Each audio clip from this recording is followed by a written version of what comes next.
नमस्कार, मैं शरद दुबे बोल रहा हूँ और आप देख रहे हैं CNBC आवाज़। और उसमें हमारे शो है पंचनामा में।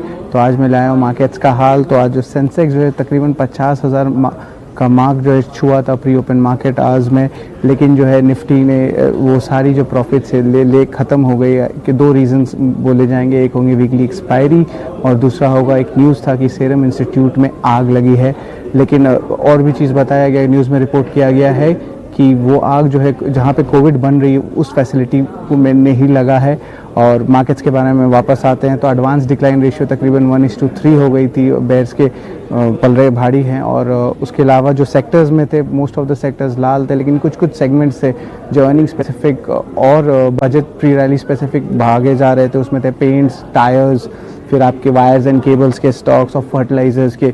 इसके अलावा जो है 2 IPO हैं तो उनके सब्सक्रिप्शन के बारे में बात करेंगे। तो इंडिगो पेंट्स की दूसरे दिन के सब्सक्रिप्शन के नंबर है तकरीबन 5 गुना हुई है। और पहली बार जो पहला दिन है होम फर्स्ट फाइनेंस का, उसका तकरीबन 0.8 टाइम्स हुआ है सब्सक्रिप्शन। उसके अलावा एक और न्यूज़ आई थी कि स्पेंसर्स रिटेल्स में RK दमानी जी ने अपने स्टेक को रिड्यूस किया है तकरीबन 1.45% से फ्रॉम 2.2% सीक्वेंशियली क्वार्टर वाइज देखने के। लेकिन अब बात है नतीजे पे। तो सबसे पहला नतीजा है निफ्टी का एशियन पेंट्स, तो बहुत बेहतरीन नंबर्स लाए थे और सारे पैरामीटर्स में बीट हुए थे। एबिडा हो, मार्जिन्स हो, रेवेन्यू हो, और सबसे बढ़िया रेवेन्यू था। 25% ग्रोथ रेवेन्यू देखने को मिला और 62% ग्रोथ आपका नेट इनकम में देखने मिला। और सबसे चौंकने वाली जो बात थी वो थी तकरीबन 30% वॉल्यूम ग्रोथ देखने को मिला डेकोरेटिव पेंट सेगमेंट में। वो तकरीबन जो अनुमान थी तकरीबन 17 to 19% थी।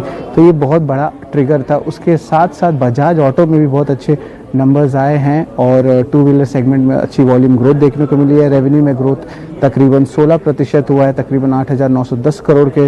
और जो नेट प्रॉफिट है उसमें तकरीबन 23% का उछाल हुआ है। अच्छी अर्निंग्स थी, ऑपरेशनल बीट थी और उसके अलावा रिकॉर्ड हाई प्रॉफिट्स देखने को मिली है। मार्जिन्स में भी 150 पॉइंट्स की बढ़ोतरी हुई, तकरीबन 19.4% की आई। और डोमेस्टिक मार्केट शेयर है उसमें गेन हुई है। और उसके अलावा जो है वॉल्यूम्स में तकरीबन 8.7% का इजाफा हुआ है। और शेयर होल्डिंग में अब हम बात करते हैं बंधन बैंक की। तो बंधन बैंक के मिक्स्ड रिजल्ट्स आए हैं, लेकिन इंटरनल्स थोड़े ज़्यादा वीक थे। तो नेट इंटरेस्ट इनकम और एसेट क्वालिटी जो है अबव एस्टिमेट्स थे और इम्प्रूव किए थे सिक्वेंशली। और नेट प्रॉफिट तकरीबन 630 करोड़ का आया था। लेकिन जो बात है, जो रियल बात एड्रेस करेंगे वो है उसकी ग्रॉस NPA रेशियो। वो तकरीबन रिपोर्टेड 1.12% है, लेकिन अगर सुप्रीम कोर्ट के डिस्पेंशन का जो 31 अगस्त को जो NPA नहीं माना जाए तब वो तकरीबन 7.12% होती। तो इसके जो मार्केट्स है स्पेशली ईस्टर्न इंडिया में इस बैंक के मार्केट सबसे ज़्यादा हैं। और उसके चौंकाने वाली बात ये थी कि जो बंधन बैंक के जो असम के जो स्टेट ये कलेक्शंस है उसमें तकरीबन 10% का फॉल देखने को मिला है। तो तकरीबन 88% था, वो 78% हो गया है। पर ओवरऑल देखा जाए तो 92% कलेक्शन से 90% कलेक्शन हुआ है। और उसके अलावा JSPL के अच्छे डिसेंट नंबर्स आए थे, जिसमें मार्जिन्स में तकरीबन 40% का ग्रोथ हुआ था और रेवेन्यू तकरीबन 10,533 करोड़ आए थे। और स्ट्रॉन्ग अर्निंग्स आपको मैन इंडस्ट्रीज़ में भी देखने मिले थे। अभी छोटे कंपनीज़ में भी तकरीबन 4 से 10% का इजाफा हुआ और अच्छे स्टॉक रिएक्शंस हुए। उनका नाम लूँगा राज रतन ग्लोबल, जो बेसिकली आपके टायर सेक्टर के थीम के प्ले में है। उसमें रेवेन्यू में 52% का ग्रोथ हुआ है और नेट प्रॉफिट में तकरीबन डबल हो गई है। सारेगामा में भी नेट प्रॉफिट में अच्छी ग्रोथ आई है, तकरीबन 2 गुना बढ़ गई है 31 करोड़ पे। रेवेन्यू में तकरीबन 3.4% ग्रोथ हुई है। अपोलो ट्राइकोट ट्यूब्स में भी बहुत अच्छे नंबर्स लाए हैं, उसमें रेवेन्यू तक डबल हो गई है, 507 करोड़ तक आई है और नेट प्रॉफिट भी डबल होकर 38 करोड़ तक आई है। वेस्टलाइफ डेवलपमेंट में थोड़ी सी वीक नंबर्स आई हैं, उसमें रेवेन्यू जो है तकरीबन 25% डाउन है और एक वन टाइम गेन भी था। और उसके अलावा नेट प्रॉफिट भी तकरीबन 64% डाउन है। अब ये देखना होगा कि जुबिलेंट फूडवर्क्स कैसे करती है। कजारिया सेरामिक्स लेकिन एक अच्छे सेट ऑफ रिजल्ट्स लेके आए हैं।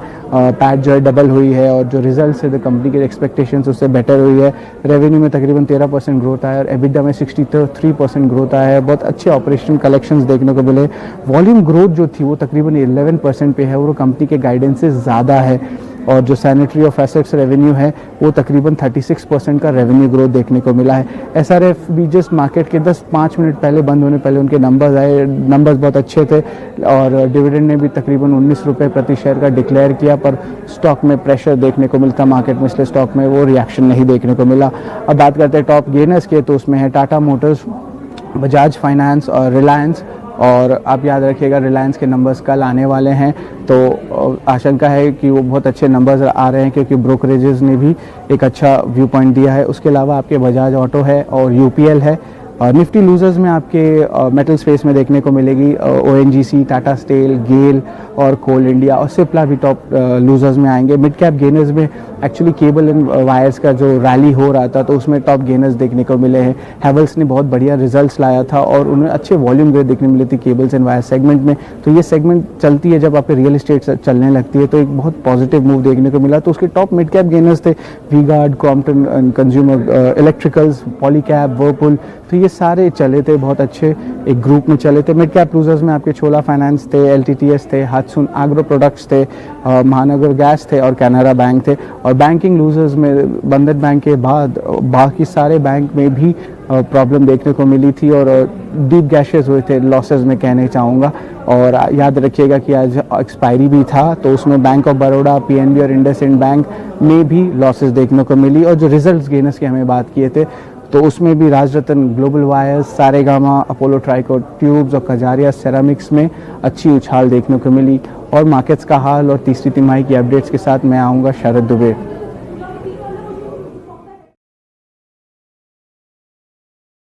फ्रेंड्स मिलते हैं अगले वीडियो के अंदर, जब तक के लिए गुड बाय।